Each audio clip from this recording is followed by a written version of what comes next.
Hey, Doug, man, you know the Starbucks unicorn frappuccino? They say it tastes like sour birthday cake mixed with a creamsicle covered in pixie sticks and a healthy sprinkling of despair. Oh, our show is so much better than despair and so much cheaper, too. All you have to do is go to patreon.com/nice guys. No ugly residue on your hands and no unicorns will visit or were harmed in the making of this show.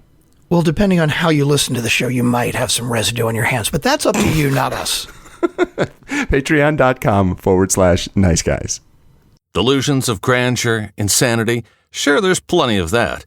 But here's what you can also hear on the Nice Guys on Business. So it's just really about giving yourself the permission to fall down and remembering, like, yeah, we're going to make mistakes and we're going to, quote, fail. But man, that's the good stuff. That's the juice. That's when everything happens. And the people that have the guts to look at that and to fall down and to walk into the scary stuff really end up living incredible lives. Oh, no, wait a minute. You think I'm funny, like a clown. Do the nice guys amuse you? Need an education on how to grow your business? The Nice Guys are here to help. Learn about great customer service, networking, and how just being nice can help you prosper. Now, here are your hosts, Doug Sandler and Strickland Bonner. I mean, we can just, jump right into the episode. Welcome back, because Doug's just such a mess. He's been rambling about how great every episode is, so you will not be hearing this week the key word that we won't say. Oh, no, you're not going to be hearing that word. But if you wanted to hear that word at any point, you need to be a patron. Patreon.com/nice guys. Mm-hmm. Exactly. Judi Holler, you've known her for years, haven't you? I have. I've known Judy. Judy is a friend of mine through the meeting MPI, Meeting Professionals International, and we are actually speaking at a conference together. We are co-presenters along with another friend of ours, Alex Plaxon, at the MPI conference in Vegas in June. And Judy, she is okay. She's just a pisser. Let me just say that. I only saying that in the nicest way. She's just somebody that is so funny. You can't help but laugh when you're in her company because she puts a positive spin on everything. And she has the craziest things to say about everything too, because she is a learned student in the school, from the school of improv. So she was trained, I'm pretty sure that she was trained professionally in the world of improv or trained as an amateur in the world of improv. Has anybody ever trained professionally in the world of improv? Probably. Oh, yeah. Look, improv is definitely a skill. It is a very learnable skill. Definitely. So she's totally all about just life does not deliver you problems. Life delivers you gifts. And it's what you do with the gifts in life, not the GIFs, but the GIFTs. Got it. So Judy's a great person. She is a professional speaker. She is a trainer. She is an event hostess or an event host. And she does a live.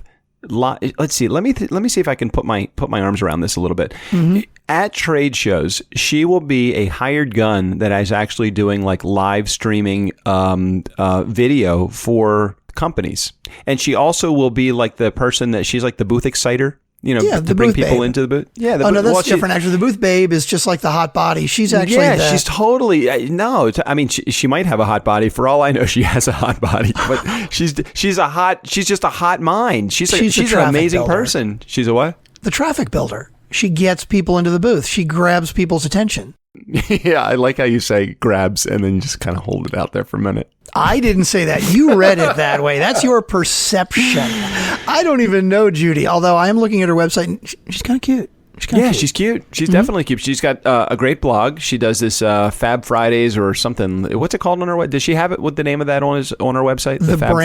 The brand Prov blog, and her most recent blog from last week is You Will Die. Oh, geez. That's the title. You will die. And so will everyone you know and love. I promise I'm not trying to sound morbid, but it's true. Yeah, Judy was a great guest on the show. And anything we got to do before we get there? Boy, this is the sloppy. You know what? Well, what do you guys actually talk about on the show? Because that's what we're supposed to do, is like preview the actual interview? Well, we talk about the importance of going with the flow in the course of your day. We talk about the importance of understanding what you're, again, as we talked about on Monday's show, the importance of knowing what your strengths are. And if your strengths are technical, then stay in the technical zone. If your strengths are how to do improv and say, really funny things all the time, then use that to your strength and be that person.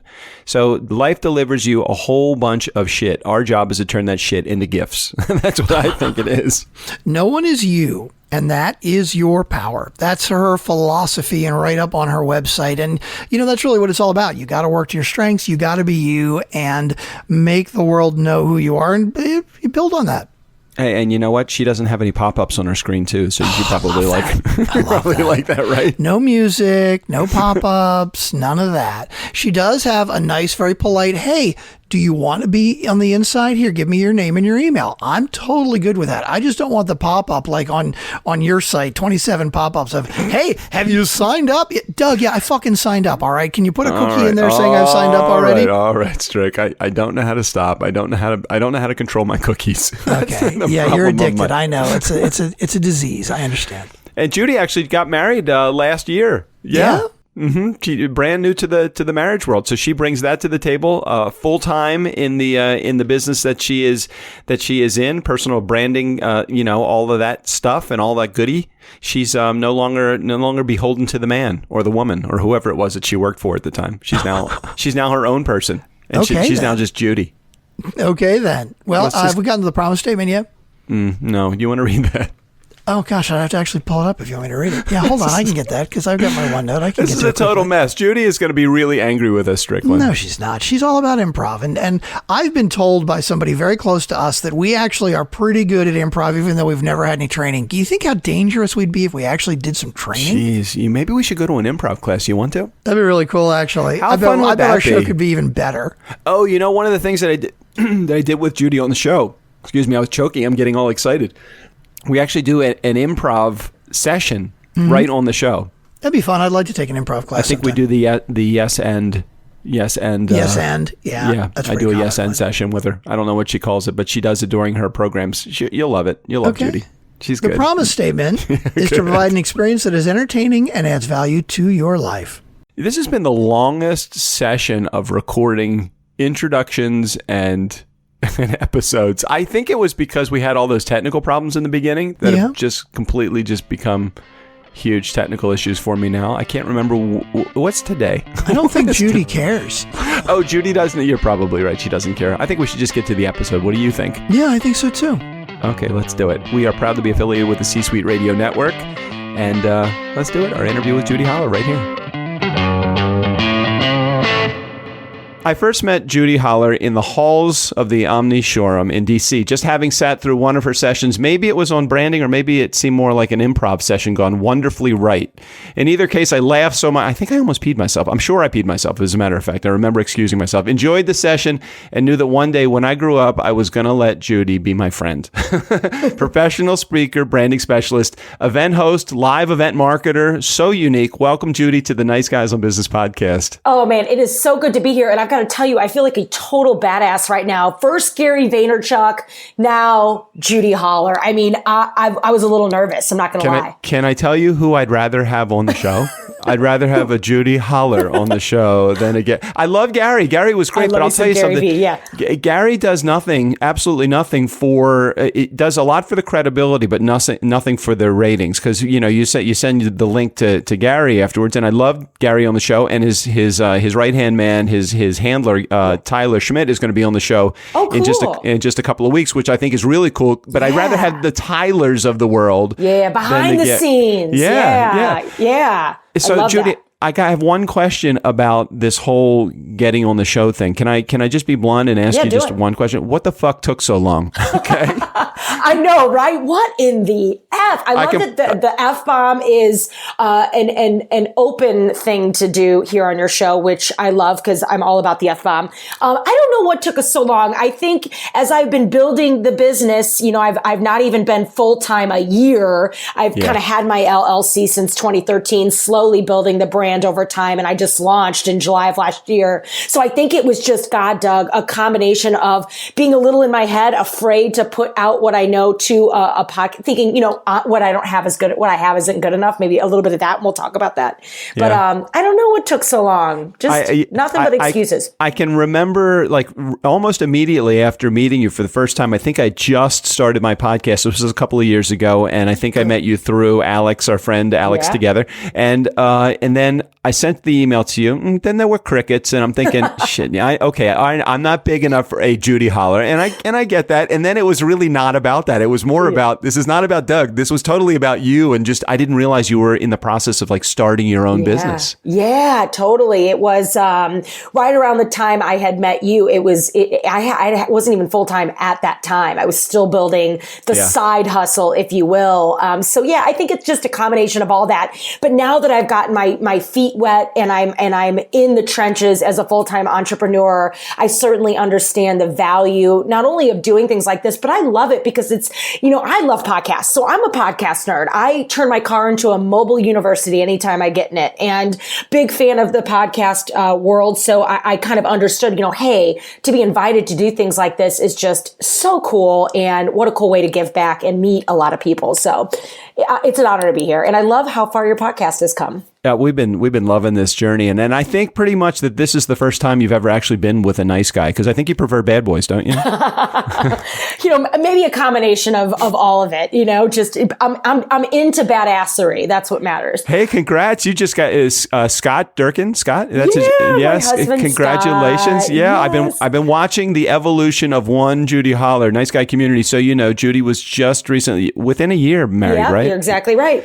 So what's your anniversary date, Judy? So we are New Year's weekend. So January 2nd of 2016 was our wedding date. Oh my gosh. It's been a little bit over a year. So we're no longer, I guess, newlyweds. And it's funny, you and I kind of got married in similar time framing. Yep. You were newly married before, about a year before me, if I remember correctly. You weren't married before. You weren't married before, though, were you, or were you? No, this is my first marriage. His second, my first. So it was cool to go through it. Did you inherit any boys, girls? I did. Now I am a stepmom, which is still a weird word to say. I don't feel like a stepmom at all. But they are just totally cool kids. He's got 3 boys. One is 19. One just turned 18 yesterday. Mm-hmm. And there's a 13-year-old too. So teenagers, all boys, and they're just totally cool. Talk about badassery. They are badass. Yeah. So you only have one in the middle school zone. So at least you're not totally freaked out by the entire situation. Exactly. And as they start rotating into college, it's not like you have all 3 in high school at one time or all 3 in middle school. They're all, and totally one's in high school, one's in middle school, and one's at college right now. So it's kind of cool. Brings you back. I think you did it right. I think you did it right. You get them in they're like already used kids. So it's pretty young. Right. This is good. And then when they're naughty, their parents can discipline, Yeah, you don't have to. You can always be the friend. Agreed. So I want to talk for a moment about your uniqueness. And again, I know that you don't have the ego or even need the ego stroke, but I want to share how amazing that you are. So tell the nice guy community what it is that you tell them how great you are. No, tell our community what it is that you do. And I want to share some amazing things beyond that, but just tell them what you do so I can kind of put my arms around it at that point. Yeah, totally. I always find this question hard to answer because who do I want to be? What do I want to be when I grow up? I mean, there's so many things I love doing, and I'm a very much so a multi-passionate entrepreneur, and I kind of consider myself a practice owner around the content that I develop because it is so specialized. So my business kind of has 3, big areas. So I am first and foremost a performer who now kind of speaks on and performs speaks about performance and performs for a living. So the 3 components of my business are, one, yes, that I speak, and I speak on personal branding inspired by improv theater. I studied at Second City in Chicago, and I speak primarily to the hospitality and event professionals. So I work with a lot of hotel companies, associations in the event space, and just big event companies and hospitality companies. Mm-hmm. So that's kind of my niche. It's the world I come from, the hospitality industry, and then obviously I come from the improv world. So I speak on the blend of the two. So that's a big part of my business. And then I also work as a corporate event MC. And I love that because it keeps me fresh as a performer. So here's someone that goes out and speaks on performance and coaches on performance and fear. And I feel like in order to stay fresh and relevant there, I should be performing myself. And I'm not living in Chicago anymore, so I'm not doing the improv every day like I used to. So I've got to keep myself fresh. So I love putting myself out there from an MC perspective, and being able to use the improv there on stage at these awards galas and corporate events. And then now, a new component of my business is really become the live marketing movement, which is kind of the perfect blend of improv and emceeing, but also knowing and understanding the business of conventions. So I go onto trade show floors and at conventions, and I go Facebook Live for customers and clients, and I kind of hack the handle, if you will. I kind of become the face and voice of the conference, bringing speaker interviews and sponsor interviews. And, I hop in the booths and help do in-booth demos with the exhibitors that are there and the sponsors that are there. So it's been a really cool new part of my business that I've been kind of doing on the side, even before Periscope, without even realizing I was doing it. So now it's been something I've been able to make money off of and build as an asset into my company, which is really cool. So it's a bit of performance. I love the booth exciter thing, and I come from my background as a mobile DJ, pretty much, in entertainment for the last 30 years, and that's exactly how I started to sell myself as an event host. And really, that's really the evolution of my speaking business came as a result of, I think I can do this on a larger scale. And the booth exciter idea, it's almost like rehearsed spontaneity. It's like you create this environment where you are representing their brand, and that's what makes that part of the job really cool.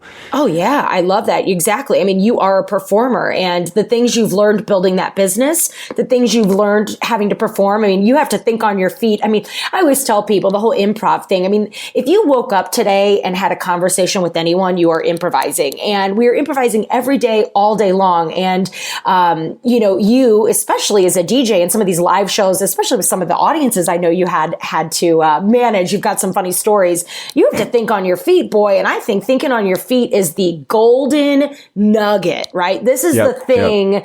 And having the guts, more importantly, to think on your feet is the golden nugget.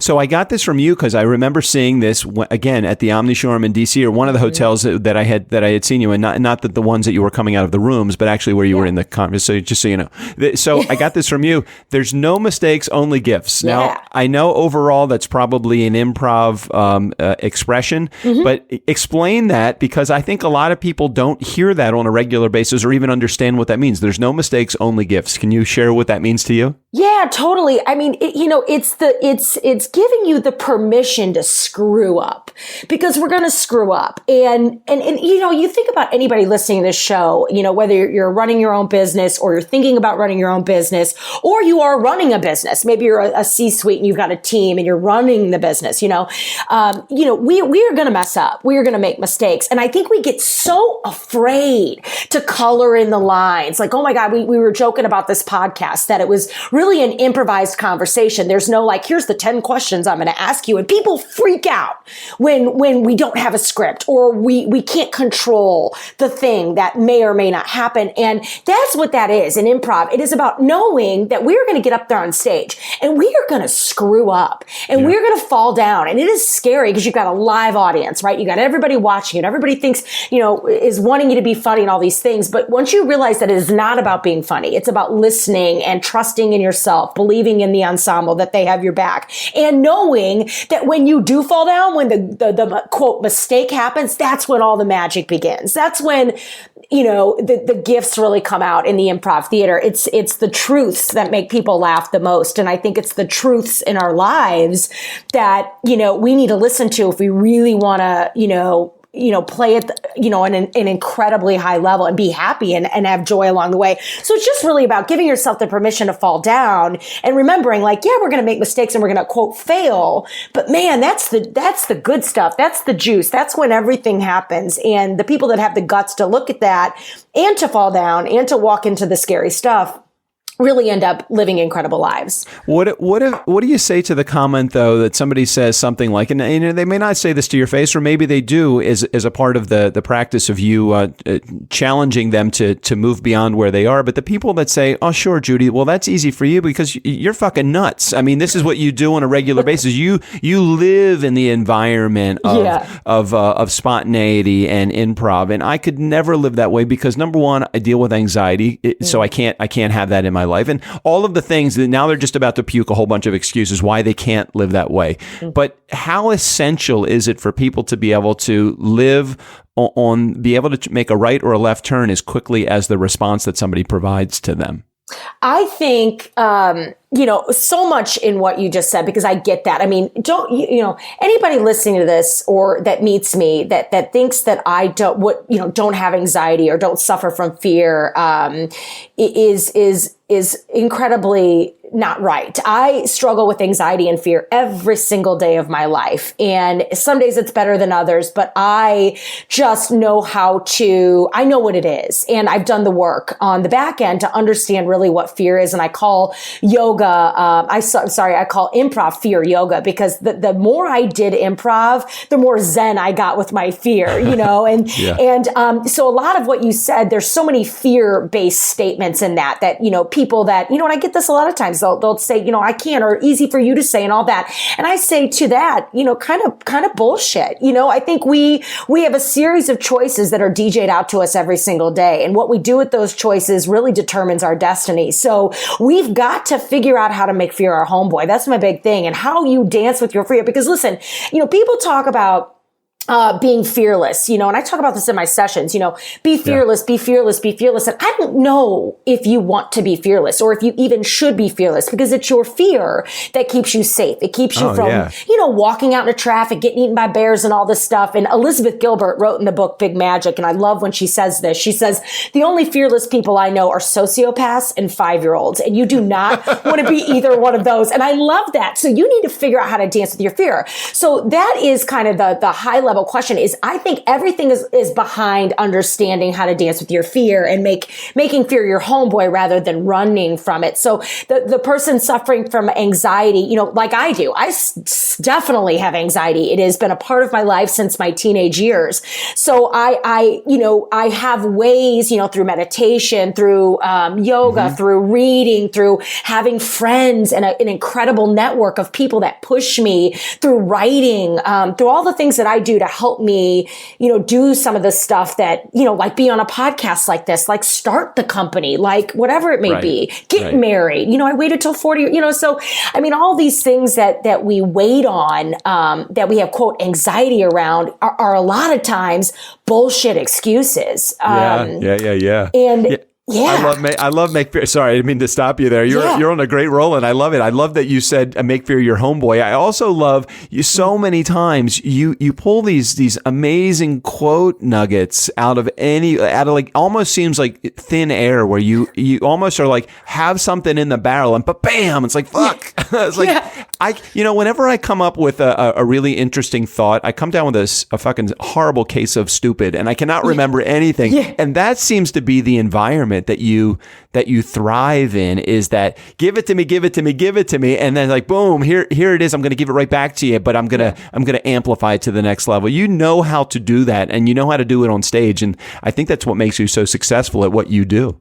Well, thank you for saying that. And, I think the thing for any entrepreneur or practice owner or serial hustler that is out there listening to this, the biggest takeaway I got from the improv theater, besides understanding how to dance with my fear and really using that as fear yoga, was this idea of action. And when you say that I amplify and I move things forward, and I'm always kind of like, yeah, that is the philosophy of the improv theater. It's this yes and movement, because it's all about action in the improv theater. We can't improvise with people who block action, the yes, but like, stop, I've got a gun. That's not a gun. Well, of course it's not a gun. It's a fake gun, but we're improvising.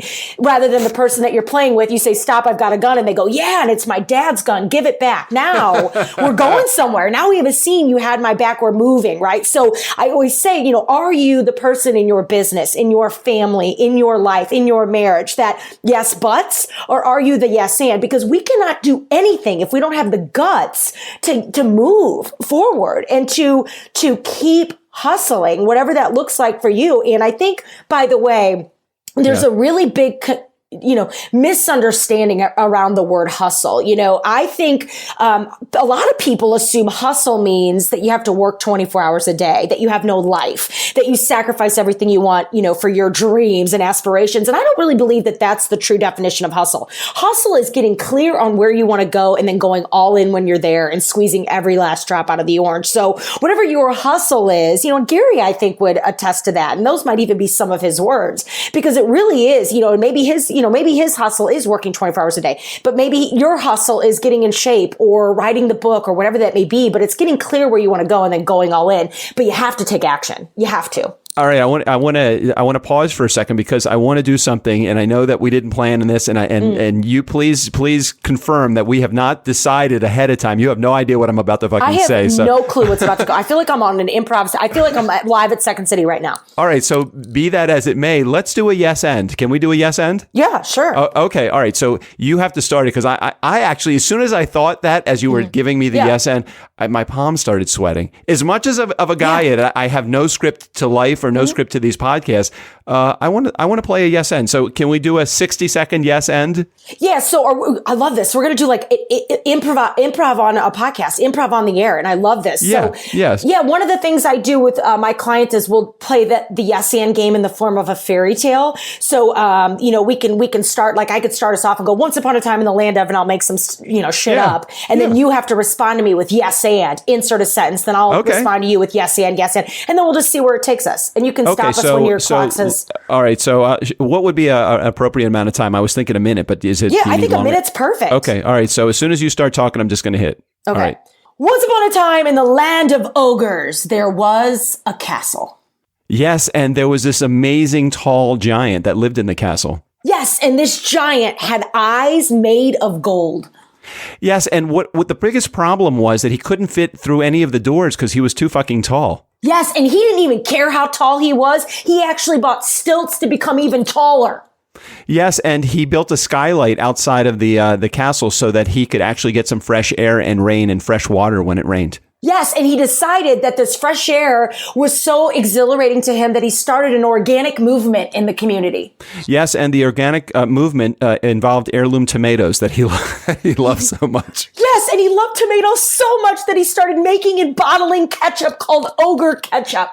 Yes, and it was so popular that he had to carry a firearm with him at all points so that he would not get robbed of his tomatoes. Yes, and the kingdom became the safest kingdom in the land because everybody had multiple firearms. Yes, and they all lived happily ever after. The end. I love it. How'd we do? You see, but excellent. You killed it. And, that's the first time I've ever done that without having, because it's, one of the best things about improv. You didn't have any props? Yeah, well, one of the best things about improv is the prop is each other. It is your eyes. It is our energy. It is that body language. And you did such a good job. And I think we were able to demonstrate the power of what it meant. So if you would have said, yeah, and but, or yes, and or no, what we have done to that scene, I tell people you can use this game. Like if you are stuck on something at work or you're on a creative project within the company or whatever it is, and you just are like hitting a rock bottom, get your ass into a room with a couple people, throw up a whiteboard or some flip charts and just start yes-anding the shit out of it and see where you come. This will bring you down so many cool, who knows where you'll go. You'll go down so many cool rabbit holes that could end up giving you your next big idea or potentially solving the problem. All right. So let's talk about that for a second. So we've done this improv thing and we've done it in a, I guess if we take it out of the podcast here, we think, well, what the fuck's that? I mean, how does that possibly help us in the course of our daily activity? And you just kind of brought it back home by saying, here's how that can help you. Just get into a room with a couple other people and do some improv. The yes and game is a good way. Let's even be more specific though. Let's talk about some winning daily actions that you get, out of maybe adding improv to your life. Totally. Well, the number one, and this is something we used to do at Second City a lot of improvisers do this, and it's really hard to do. And I try and do this in my life with my husband. This will affect your relationship, your family, the way you move through the universe. But we would take a whole day. We would try and challenge ourselves for a whole 24 hours, or you're not up 24 hours, but for a whole, 10, 18 hours or however long you're up that day. But you would spend a whole day saying yes to everything that happens to you and that comes to you. And it is hard to do. Now, this doesn't mean that you say yes, you just quit smoking and someone offers you a cig. Doesn't mean you say yes and you smoke the cig, but maybe you can say yes and I will take that cigarette and throw it in the trash to remind me how much I hate smoking, or whatever. But it is all about opening yourself up to the power of yes and. It's funny. This is what my Facebook Live on Thursday's going to be all about. So it's like incredible timing. But it's about how can you spend a day saying yes to everything? Because you'll never know what may happen to you, who you'll meet, what experiences. Because when we want to control everything, we want to control everything. So we say no, or we get in our own way. But if you can really make it a rule that I have to say yes, you will start to find creative ways to solve problems, to, change plans for yourself that day. You may meet someone you would have never meeten. There was a meetin. I don't think that's a word. It's a meetin. It's a Southern word. It's a meetin. It's a Southern word. My wife uses meetin a lot, so it's okay. Meetin, new words. This is Judi Holler. She makes up words. But I know improvisers who have said yes to maybe taking someone home, like someone random came up that they were in a class with or whatever and said, hey, you're going my way. Can I get a ride? And normally you would make up an excuse because you just don't want to talk to people or you just want to get home. But how do you saying yes to that ended up opening up an incredible relationship for her. Those two are still very connected. And she ended up becoming someone that really helped her business. So normally she would have said no to that, but she was coming from a place of yes and saying yes to everything in that day. And she just happened to stumble upon this incredible relationship that has given her so many creative opportunities, which is really, really cool and such a blessing. So it's, opening yourself up to yes, stopping the control, and then realizing, if you have people that work for you or work with you, and if you're a leader listening to this, if you can come from a place of yes with your team, this is another idea. Be the yes person. It doesn't mean you have to do everything your team brings to you, but saying yes to them really makes you someone, it helps you stay incredibly, I always say, how are you the one we can't live without? People are ride or die for people that they love and want to, they support people they love working for. So if you feel heard, if you feel valued, you're going to really, really build an incredible brand along the way and a lot of career stability as a business owner or professional. So saying yes really makes your employees and your clients and your colleagues feel heard. Doesn't mean you're going to do everything, but how can we be moving things forward rather than shutting down all the ideas that come to us? And how can we say yes more every day as opposed to finding out reasons why we can't do something because we don't have time or whatever? And that's such an interesting spot for you to come from. Also, very positive nature, positive focus. And I've had as a part of my program a number of times when I go out and talk to audiences, I talk about catch somebody in the act of doing something right as opposed to catching them in the act of doing something wrong. And that own the yes, or what do you actually call it again? What is it? Something about a yes? Yes. It's called the yes and. I don't know. I might have made up a few things along the way, but it's like a yes and movement. The yes and movement. I like it. Yeah, just the power of the yes, And I always try to switch and another little tactic you can do, and I keep this on my computer, because I think we get so slammed as business owners, especially if we're solopreneurs kind of working on our own. There's a million things spinning, a million plates spinning, and whether, no matter what, we all got a lot going on, right? So I'm always reminding myself, and I keep this written on my computer, is, instead of I have to, I always am telling myself, I'm lucky I get to. Even if it's working out or getting up early or doing my expenses this month. I'm lucky I get to do that. I have expenses to expense. You know what I mean? So it's how can you, and that's a yes and movement. That's a yes and mind frame. It's all in how you spin it mentally, and sometimes it's the battle we fight. It's always the battle. It's that the toughest challenge is fighting that 6 inches between your ears. I mean, it really is the tough spot. I've watched your blog because you used to do a big video blog, or maybe you still do it, and you're writing, and your videos, they now have evolved into this Fab Five that you do on Fridays. Yeah, so it's funny. I'm always kind of trying to figure out, when I start getting bored, that's when I know I got to switch it up. Like, because I feel like if it's not a hell yes, then it's a hell no. And life's too short to be doing a bunch of shit that doesn't rev you up. And so, not that I didn't like producing my show, but I wasn't having as much fun with it as I used to. But I also watched Facebook Live blow up, and I love that area, that platform. And so now I'm working. So basically, my Brand Prov show is now just the Brand Prov live show. So I do it live every Thursday, unless it's those weeks that I missed the last 2 weeks just simply because it was, Global Meetings Industry Day and something else. And I didn't even have a 15 minutes in those 2 days. And I've got to get better about like figuring out what that looks like. It's still new.